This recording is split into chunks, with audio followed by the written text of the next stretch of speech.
If you guys are in need of any grinding services, hit up my guy Rose NBA on Twitter. From domination to getting you guys a 95 plus overall hidden gem, he does it all. What's up, y'all? It's Ty. In this video today, we're going to be going over talking about each and every one of the new countdown cards coming in NBA 2K25 MyTEAM. Talking about who is worth picking up for your specific squad or not. Now, I do want to say most of these countdown cards, golds and below probably aren't going to be too good. We've seen maybe one usable gold card all year long. So most of these cards aren't going to be great. However, when we do get up here to the diamonds, like a Jonathan Isaac, like a Lonzo Ball, those cards should be really solid. Now, I did kind of upload a video talking a little bit about some of these cards in the past, but I didn't think we'd get all of these cards in one drop, like even an SGA in this drop. I personally did not expect. But let's start it off here with Jimmy King gold card. 6'5" point guard, okay, 73 3 ball. At least it's usable. Not saying it's great, but you can at least get by with it. 77 speed, not great. Defensively, horrible. He is 6'5" and at least can shoot the ball decently. But overall, Jimmy King is just not great. 7-1 Bill Cartwright here. 3 golds, 3 silver badges, but a 25 3 ball, 54 speed. Bill Cartwright does have some decent badges, but overall, the card simply put cannot play in this game. Next up, we do see a Charles Smith. First thing I see with Charles Smith, hot spots from both corners. No, I'm not saying the card's perfect, but that is pretty solid there. 6'10", 43 ball. My goodness, he has hot spots from both corners, but comes with a 43 ball. That, simply put, is not getting the job done. Jordan Nwora up next. Not if there's anything I know about this card, he should be able to shoot 84 3 ball. You know what? For a gold card, 84 3 ball, I've not shot with him this year. In the past, he's had a decent release, I believe. You can at least get by with it. Am I saying he's perfect? No. But I am saying he should be able to knock down shots at a decent level on this game. Next up, our last gold card, Tari Eason. Now, look, I'm not saying Tari Eason's going to be perfect, but I am saying if we, for a gold card, he should at least be usable on this game. 83 ball, 80 speed. Honestly, guys, Tari Eason has to be one of our better golds in the entire game. 6'8", gonna play decent on both sides of the ball. 6'8", again, for a small forward, I think this card is really, really, really solid for a gold card. Remember, I'm not saying he's perfect, but for a gold card, decent. Kirk Hinrich, 6'4", solid height for a point guard, good hot spots, 84 3 ball, 86 speed, defensively okay. Why can Kirk Hinrich actually play on this game? KCP base with these stats, sign me up for all of Kirk Hinrich for an emerald. You need an emerald, you need a cheap card to get you through like domination offline modes. Kirk Hinrich is your guy. I've never been so excited about an emerald card. Bridgman up next, only a 68 3 ball, defensively stinks. That's what I expect out of an emerald card. The card is absolutely horrible. Jakob Poeltl up next, 7'1", play power forward. Kind of weird. 7'3" wingspan. Can't shoot. Slow. Really poor card. Genuinely. Not a good card. 0 gold badges either. Not a good card whatsoever. Ayo Dosunmu up next. 6'5", 6'10" wingspan here. 84 3 ball. 83 speed. Defensively, look, it's not great, but it could be worse. It's not necessarily the best, but not the worst defense in the game. Ayo, I don't know. I have split opinions on you on this game. Again, 6'5", offensively better than defensively. I'll take Kirk Hinrich over the card, though, by a very slight margin. Khalid up next, 5'10" point guard here, 15 gold badges. My goodness, 86 3 ball, 87 speed, defensively decent enough as well. Playmaking wise, obviously can get the job done. For me, is he going to be like the best point guard in the game? No, he's only 5'10". Stat-wise, badge-wise, he's okay. I just wish, his height wasn't so bad. Caris LeVert up next. 6'6" shooting guard, 82 3 ball, 84 speed. But again, no defense. I want a Sapphire that is going to be able to play at a decent level. It's just sad that Caris LeVert's defense is as bad as it is. Ray Scott up next, power forward, small forward, 6'9", 7'1" wingspan, 74 3 ball, 74 speed. Defensively, actually for this card, He's not the worst, and that's weird for me to say, but that's the truth. Like, defensively, he's not bad. I just wish, offensively, maybe gave you a little bit more. Maybe his speed was slightly higher, but the card is not that bad. So, again, if I'm, ranking the top rubies in this game, Ray Scott is up there for at least recent content drops. Do I wish a card was, faster, had a higher three ball? Absolutely. But he's still 6'9", can at least give you the ability to shoot the football. And guess what, guys? He got decent defensive badges. Is the card good by any means? No. Not a card that's good. Not a card that I'd probably pick up, though.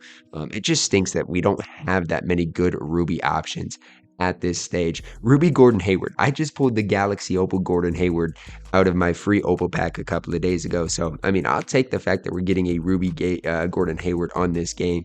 Here's the deal, though. Badge-wise, not good. But defensively, he's not that bad. His, offense is fine. 85 three ball, decent release, 79 speed.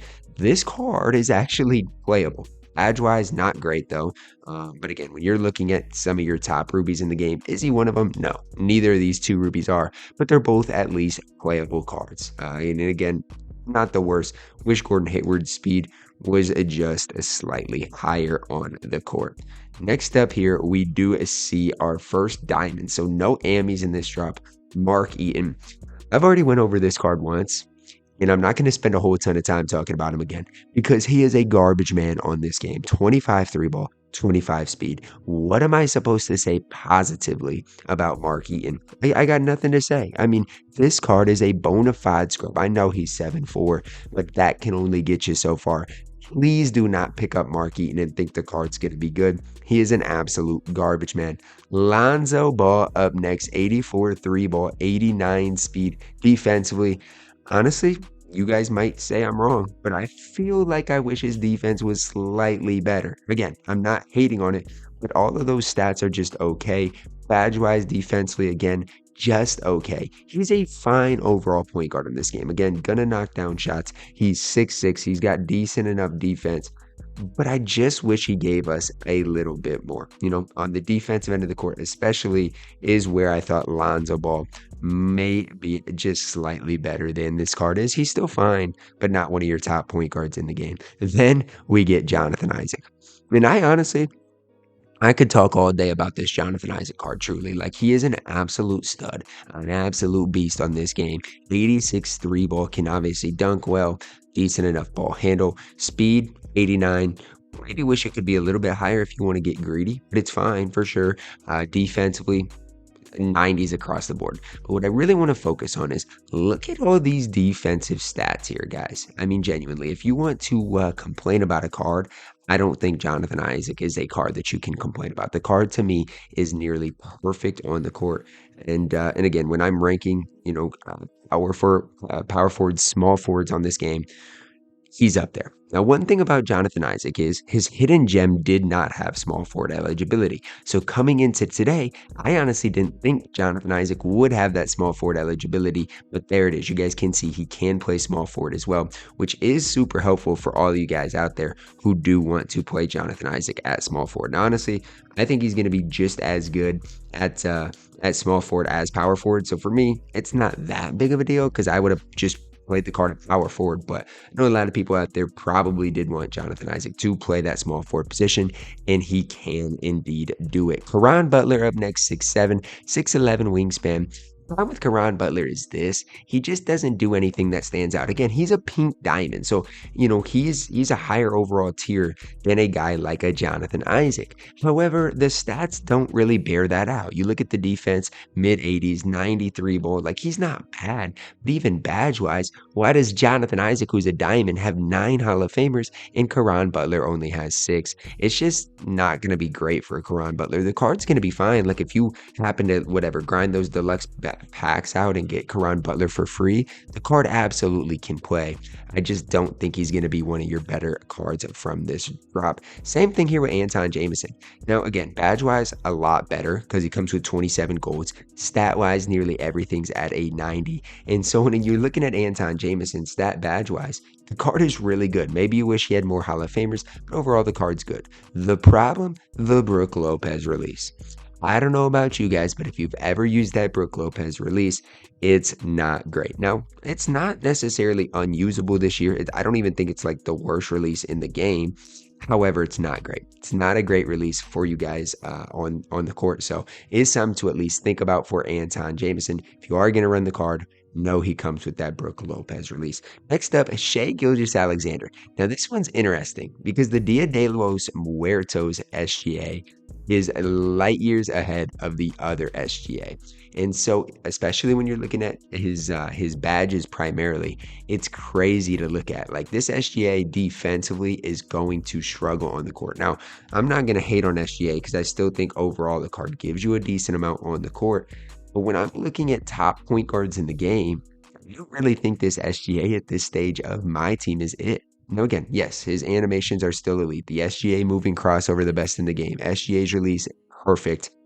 But when you're comparing this SGA to the other Pink Diamond SGA, it's really, really hard to look at the two and think, dang, man, like that it's not just behind a big time paywall, because that Dia de los Muertos SGA took a lot of money. Next up, we've got Galaxy Opal Russell Westbrook, who is an absolute beast on this game. Point guard, 6'3", 6'8", wingspan. Look at his stats and tell me he's not one of your better stat-wise point guards in the entire game. I mean, 99 speed, 93 ball, 94 perimeter, 98 driving dunk. Like, where did Russell Westbrook ever go wrong? He can't. This card is an absolute beast of a point guard on this game.